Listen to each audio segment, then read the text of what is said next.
Now to show Paul writing about the two Christ quickly in Hebrews. So now in summary, over the things being spoken, we have such a high priest who sat down at the right hand of the governmental seat in the majesties in the heavens, a servant of the innermost sanctuary of the true tent that the Lord pitched, not man. The innermost sanctuary is the other one.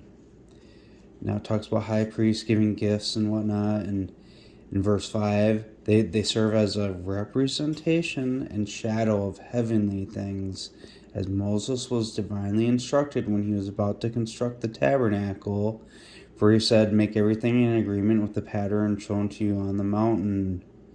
So when he made these things, it was a shadow of heavenly things. Now look, here's what it says in Hebrews 9:11. Christ, though, having become a high priest of the good things coming, like that shadow of the heavenly things, by the superior and more perfect tabernacle, not, made not by hands, that is not of this creation, and, nor by blood of goats and calves, but by his own blood entered once and for all into the innermost sanctuary. Okay, and he did it by the Ionian Spirit, verse 14. And now when you get up here, verse 2, for the first tabernacle was constructed, and which were both the lampstand and the table and setting out of the loaves, which is called the sanctuary. Jesus was that first, sanctuary, the furnace sanctuary, that first tabernacle. And then after, the second veil came, a tabernacle called the innermost sanctuary, having the golden censer, the Ark of the Covenant, overlaid in every part with gold, in which was a golden pot holding the manna. Remember, Jesus entered the innermost sanctuary.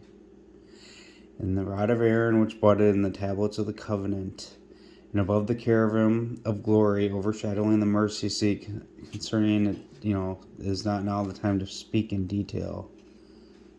But, so you see Jesus, a servant of the innermost sanctuary. So back in Hebrews 9, and on account of this, he, Jesus, is the mediator of a new covenant, so that on death having taken place as a redemption price for transgressions under the first covenant, those having been called might receive the promised age-enduring inheritance. For where there is a testament, it has to be announced at the death of a testator, for a testament is confirmed on the basis of the deceased. See, Jesus confirmed it with his death, since it is of no force while the testator is alive. On which grounds not even the first was inaugurated without blood. We know there's a second.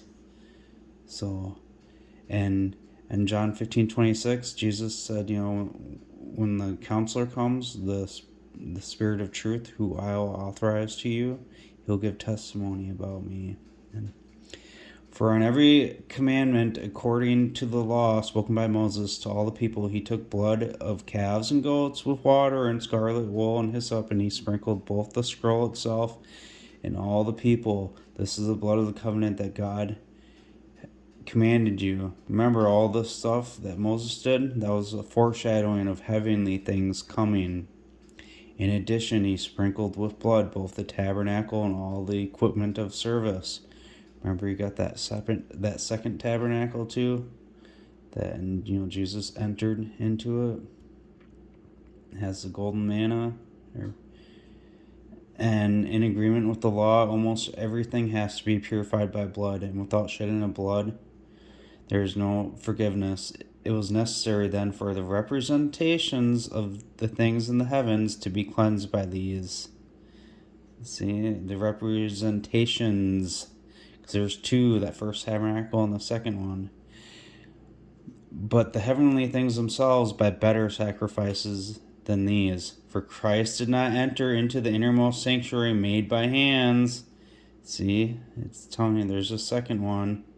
Any types of the true things, but into heaven itself.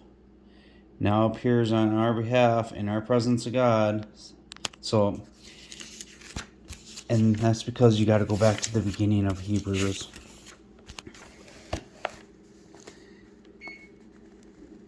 But again, when he brings the firstborn into the inhabited world, remember Jeremiah 31? I think it's verse 7, 8, 9, right around there. Ephraim is my firstborn.